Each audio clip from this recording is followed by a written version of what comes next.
What do we think about the new Taylor Swift song, Wish List? Keep listening to this episode of The Catholic Money Show and find out.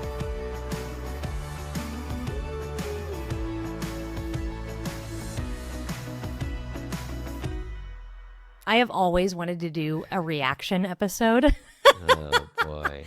To something. And I've always wanted to do a Taylor Swift episode. So perfect. Right. And, well, I did play one of the songs off her latest album, Life of a Showgirl. Of course, I listened to it within the first couple of days. I mean, just want to know what's going on out there. Couple of hours. Okay, maybe the first hour it was out. I sat in the bathtub and I listened to the whole thing. You don't gotta out me like that. But a standout song to me within that first listen was Wish List. And it's been super interesting then to see the internet get a hold of these songs and do their own takes. And I've seen a few reaction videos and I've enjoyed that. And we're going to try one here on the Catholic Money Show to this song in particular. And for those of you who haven't listened to the song, we're going to just listen to parts of it, make some commentary. And the reason we're going to do this one here on the Catholic Money Show is because if you've seen the title Wish List, the S's in wish and list are money signs. And we're going to discuss, it's not going to be that hard to understand why. Sure. Once you start listening to the song. But the song very much has to do with money and our world's perception of money, our world's desire and obsession around money. And then Taylor's just going to tell you what she thinks about it and what she wants. And then we're going to tell you what we think. Yeah. And let's just put this out there just in case. We are not presenting Taylor Swift for while she's still alive canonization. We are not. What? We're not putting her up as a role model to be imitated at all times. We're not saying take all of your moral lessons from Taylor Swift. We are not saying that. Absolutely not. Actually, we're saying this is an interesting song to look at and kind of see what's going on in the culture and what's going on, maybe at least in what she's letting us in on in her own mind. Got to cover your bases, make sure we don't get canceled. Absolutely. She's got another song about that called Canceled. Should give that a listen to. Anyway, no, even on this album, The Life of a Showgirl, I wouldn't say every song is worth listening to. There's certain songs that don't promote they promote immorality, you know. And that's the case with a lot of her songs. I mean, Taylor Swift is kind of a reflection of the culture in a person. So we can talk about that another day. We're not going to handle that in this episode, though. We are, though, going to listen to the song Wish List because I think it's one of the more beautiful songs that Taylor's ever put out. And I think she's taking us behind the scenes of something really beautiful that has always been there for her. Yeah. If you go back to listen to Love Story, we all know Love Story. Yes, Romeo, yes. Yeah, we know that. What has basically tailored to what did she say way back then? And what has she essentially said she's always wanted? She wants the love story. She wants to find somebody to love, to commit to have a family with. She's always, the songs that she's done about her own family. I had the best day with you today. She values family life. So if you've been on the internet at all and you've seen reactions on this, I mean, I have seen in the last week women in our culture who are definite Swifties, they hate on this song Wish List. They say it's trad wife propaganda, and that Taylor's a psyop for conservatism and MAGA. Are you serious? Have you heard anything else she's ever said? She's 100% not a trad wife great. Or MAGA, okay? That's hilarious. But why I like this song, and we're going to get into it, is that if you just dig deep and pull out the raw desires of anyone at any level of success, usually the same things are there. And I think this song uncovers that reality. Great. Well, shall we give it a listen? Let's do it. Let's do it. And you want me to push pause? Oh, yes. You can. Yeah. Okay.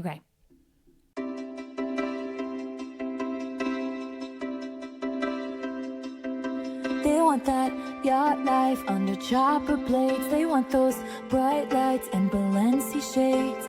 All right, let's stop with that. All right. What do they want? All sorts of stuff. They want to be a billionaire. Yeah. I mean, isn't this it? All we've seen in social media the last decade or two is just everybody wanting to cruise the world on a yacht, having somebody feeding them grapes from a platter while they wear a designer outfit, and then they have their chopper land to take them into dinner. You gotta have a big enough yacht so it can have a helipad. Yeah. Right. Okay. So she's saying, and this is what people want, but also what people maybe think she wants. Because she's got money. She's got $1 billion. Sure. This is what you want, right, Taylor? This is what you can have, so you want it, right? Okay. And fight stock with the baby face, they want it. Oh. Now, we listened to the clean version. Thankfully. It wasn't Stack. They want cosmetic surgery, Yes. which is just another extension of money. And it's fueled by vanity, but again, money. Yes. Got a lot of money, you're going to be altering yourself, is the assumption here. We are going to be changing our bodies. Sorry, I'm trying to go up here. Okay, so we're going to get a ton of cosmetic surgery. They want that complex female character. They want that critical smash ponder or and an Oscar on their bathroom floor. They want it. And they should have what they want. They deserve what they want. Hope they get what they want. And they should have what they want. They deserve what they want. Hope they get what they want. I think this is the ultimate clarifier of, Taylor's trying not to get canceled here. She's trying. She's saying, all right, if she's doing you, this is saying you do you. Sure. You do you. You want all that? Cool. It's moral relativism. Thank you. Yeah. They get what you want. Do what you want. You want it? Go get it. I got no problem with that. But what does she want? Don't have a problem. So that's her saying, I don't have a problem with that if that's what you want. So don't come for me when I'm about to tell you what I want. But they can't have it that way. They got to come for her because they got to want what she needs to want what we want. What does she want? Here's what she wants. I just want you. Have a couple kids, got the whole block looking like you. It's cute. Cute. That's cute. It's so cute. She wants marriage and family. What's interesting here is, I couldn't tell you how many songs there are, probably just with those exact words, that I want you, or at least that idea. And I wouldn't say many of them then go into kids. Maybe some of the other things that might be associated with that. Sure. Are not that end result, not the goal, the real goal of getting together with somebody. Committing to somebody. Yeah. And then I liked the phrasing of it. Have a couple kids, get the whole block looking like you. I think that's really cute. I mean, this is a woman who is going to own the block. So whomever she's hoping to have children with, Travis Kelce, what a compliment to say, I want kids and I want them to look just like you. A whole passel of them. Yeah. Yeah. That's adorable. I love it. It's cute. There's no higher compliment. All right, so keep going. We tell the world they gotta leave us alone and they don't. So another secondary desire is just, and again, this is the clean version, privacy. I want marriage and family life with you, and I want to be able to have Enjoy it. Enjoy it. And maybe I'm going to fantasize here a little bit about them not flying a helicopter over trying to get every little picture of us. Wouldn't that be a reality? All right, next. Wow, got me dreaming about a driveway with a basketball. Boss up, settle down, got a wish list. I just want you. All right. Sounds pretty normal. Yeah, like what does that put in your mind? Like when she says, got me dreaming about a driveway with a basketball hoop. This is what I think of. And this might, I don't know, maybe it's weird. I closed my eyes to think of it. I saw the basketball hoop in the driveway from Boy Meets World. Ah. They were out there shooting hoops with Dad, or It's where big the conversations brothers would would be have, at. Yes, or it just a was awesome Saturday times. morning. Some stuff would happen there, but it's just part of the family life and just a normal everyday thing. And at least when I think of it like a regular house, a house with the basketball hoop, not a gigantic mansion with a basketball court. Sure. Yeah, so this is kind of communicating something of like, yeah, we're not building. I mean, there probably will be. Maybe they might have that, but at least this. But we've just got this driveway. Earth, yeah, family life. It's just this little game of pig out on the driveway on a Saturday. Saturday afternoon as the sun's setting, and we're just kind of hanging out. And whoever wins gets to pick the ice cream flavor in the movie of the night. You know, just like that's the vibe that's coming off of here. I want marriage. I want family. I want to have our own. We want to start our family unit, create a world together, and we want to enjoy each other. There's something so beautiful about that. I love it. All right, we'll keep going. They want that freedom, living off the grid. They want those 3 dogs that they call their kids, and that good surf, no hypocrites. They want it. All right, so just a little bit of a call out on the homesteaders. Well, I think Call out of the pet parents. The off-grid thing, that's interesting too, because that's saying Preppers. I want it. I want things on my terms. I don't want to be connected to anybody else. It's coming down to me and the way I want to do things, which is not really compatible with family life. You are responsible to and for other people. You don't always get your own way. There's a lot. You're not off grid. You are in an extra additional grid of your family. You are woven in life. Yeah, and I think she's also she lived a life of secrecy and kind of hidden away in a former relationship that was not successful. I think this is just, we're not going to be living that life. We're going to be on grid. Interesting. I want to be on grid. And that, yeah, no, I guess she does sourdough bake now, but I don't think she's going to be homesteading anytime soon. No, I don't think so. Or prepping. The pet parents. And again, Taylor's saying, hope they get what they want. You know, you go ahead and want that. What irritates me there is just like, no, I'm not going to say that. Catholics, we don't say that. We're okay saying, you want to cosmetically alter yourself till the hogs come home, and you want to sit on a yacht and do jack squat and get fed grapes, and you want to only have pets that you treat like children. That's disordered. I'll say it. Taylor's nicer. She's not going to say it. Well, it's not really nice. It's fake niceness because it's not charitably loving somebody to just let them be controlled by their disordered desires. Ooh. But, yeah, I mean, they're getting called out here. Did you have anything to add to that? Nope. Okay.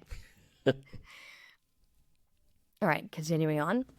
They want a contract with 3-hour trip. They want that spring break where the clubs were lit, and then that video taken off the internet. They want it.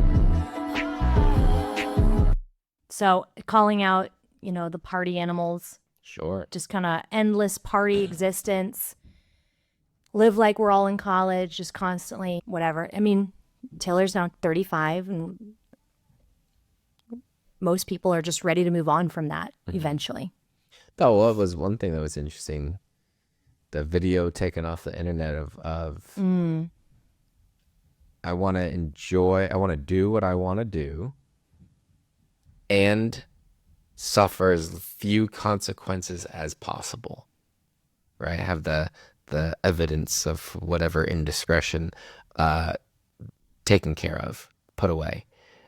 And again, it's the opposite of family life, where there are consequences, where everything is intertwined, and the things that you choose to do or not do affect each other. Yeah. So, yeah, this party life, this fame, this power, control, attention, like, this is maybe what other people live for and what money enables them to have or achieve. But this isn't what I want. Yeah. This isn't what I want. Okay, continuing. And they should have what they want. They deserve what they want. I hope they get what they want. I just want you. Yeah. Have a couple kids, got the hall block looking like you. We tell the world they gotta leave us alone, and they do. Wow. Gonna dream about a driveway with a basketball. Ooh. Bus up, settle down, got a wish list.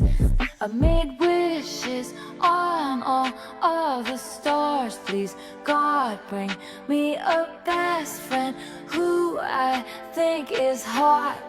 All right, let's stop on that one. So you wouldn't know this. You're not a Swiftie. But this part calls back to an old song she wrote on Tortured Poets Department called The Prophecy. Of course it does. I would have no idea about Well, that. in that one, it was like a plea, to the universe, to God, to change the prophecy. Because it seemed like she was just destined for doomed relationships. And she was begging for something different. Now, Taylor's somebody who was raised Christian, and she's mentioned God before. I think she's fallen away from that. Some people would go to say she's like completely, apostate. Yeah, pretty much. Or like demonic or a witch or whatever. But But no. I think our culture in general has gotten into like manifestation and the universe, blah, blah, blah.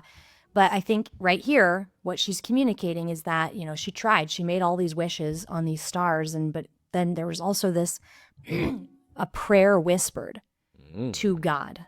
And in the lyrics, it's God capitalized. Interesting. So sometimes our culture is just desperate. They're desperate and they're begging and they're tossing out things all over the place. And some of those prayers are to God. And so I hope that she comes back to her faith and that it's more a part of her life as she enters into marriage and family life. And that God is part of their relationship at some capacity. We're always hoping for increased conversion. And what would happen in our world if a celebrity like Taylor Swift gave her life to Jesus? That's a big deal. We should always be praying for those types of things and wishing good for others. Absolutely. But I think this is a reflection of that. There was always still that honest prayer there, begging for the love that she has always desired to find. Okay. All right. Yeah. Well, the song, I think it's just a fun song, of course. I mean, you couldn't release a pop song without it being kind of catchy. Yeah. It's a fun song, but it's kind of nice that there's this message of family life, settling down, of linking oneself with another and others, hopefully, right, in the family, instead of just going after. It's kind of funny. Gotta right, get that dough. Or is she saying what I want, in some ways, is to not always get what you want by being in family life and being intertwined with other folks. Mm-hmm. Yeah. And that at the end of the day, the thing that money cannot buy a rich family life. It cannot buy love.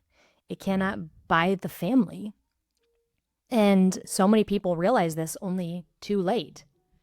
That when they ask those who are dying, what are their biggest regrets? A lot of times it boils down to the relationships that they let go, the relationships they let deteriorate, that they didn't prioritize certain relationships. And then on the flip side of that, people that are dying well are usually in that state because they have preserved relationships. They have chosen and sacrificed other things for relationships. They've invested in people, into their marriage, into their children, into their neighbors, into their parish, into their friends. They have chosen to put the majority of their resources there, and then it pays them back dividends well beyond a yacht or whatever these caricatures of wealth are in this song. Yep. And I love that Taylor is choosing to verbalize that. I think she is somebody who still values her family very highly. They're literally with her as she's doing her press tour of the life of the showgirl. Here she is at 35 and her family is still close, working together in each other's lives. That's a really beautiful thing because this is an industry where usually families are sacrificed, fractured, and dissolved. So the fact that she's fought to keep that as a priority, and then she's now expressing through her lyrics what she values is really, really beautiful. Well, there we go. So I just continue. I hope the best for her. I hope they get married and fill the whole block with kids that look just like them. Yeah, that'd be great. Yeah. Maybe a whole football team of them, huh? Oh, man. Or band. Wow. Or both. Wow. Look out. That would be something. But thank you for joining us here on the Catholic Money Show, where we look at all sorts of different aspects of the faith, of money, of that intersection, even when it's Taylor Swift. Until next time. Bye for now. For now. Taylor, play us out. Once, twice, but I didn't. You caught me off my guard. I hope I get what I want, 'cause I know what I want. You want? I just want you. Have a couple kids, got the whole block looking like. Wait till the world they gonna leave us alone, and they do. Wow. Got me driven by the driveway with the basketball. Boss up, settle down, got a wish list.